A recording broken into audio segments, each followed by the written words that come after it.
Around the time of the accident, I mean, they had a lot of things going on. There was a benefit down on the coast that they were slated to play. And in fact, on the night of the accident, they were on their way to South Carolina to record apparently the last session for a big band album that was being recorded. It wasn't their own work, but they had apparently gone down a few times, and this was going to be the last trip to finish that. And that never got to happen. So what happened in your recollection? As far as the accident, yes. yeah. Yeah. Okay, let me think on this too, because it's funny. I was just talking to my brother about that, and the details of this are always sort of sketchy. But I'm trying to think of the best way that I should put this. Uh, yeah, as far as the accident goes, all I really know is that they were hit by an oncoming truck on the highway on their way down there. And I'm not really sure if it was a matter of somebody crossing the center lane or what happened, but it was pretty much an instantaneous thing.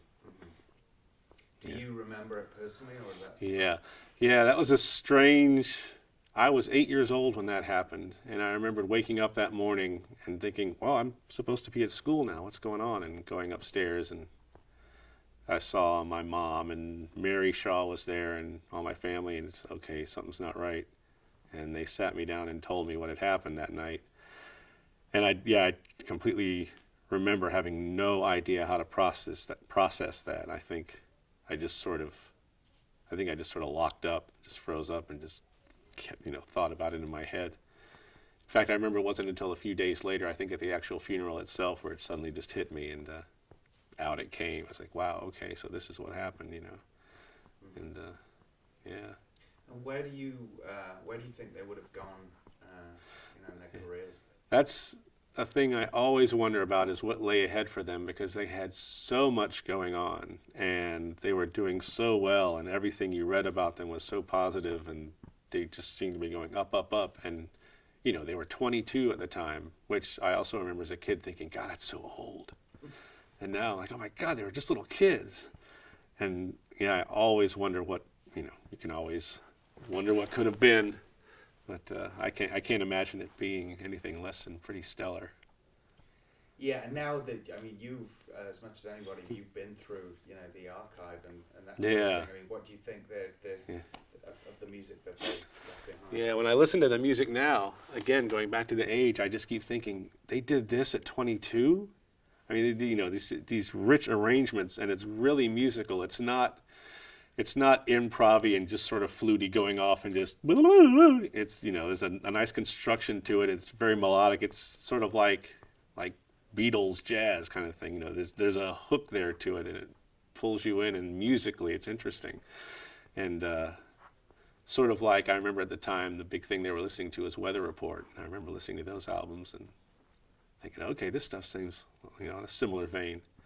But again, I just can't believe that they put out as much as they did at that age. Is it fair to say that the local community here generally thought that they were going places as well with the music community? Yeah. I definitely learned that the community thought that, again, sadly after their death, and reading all the articles that started showing up in the papers, and I was like, wow, they were that, because again, as a kid, I didn't know the full scope of the thing, and I started seeing these articles that my mom would cut out, and I'm like, wow, they got wrote up in the paper, and reading these things, and geez, it sounds like it was pretty important. And so that also just sort of filled me with a sense of, wow, these guys must have been pretty good. Mm-hmm. Yeah. All right, great. Yeah. Is there anything else that we should cover? I think we're good. Okay.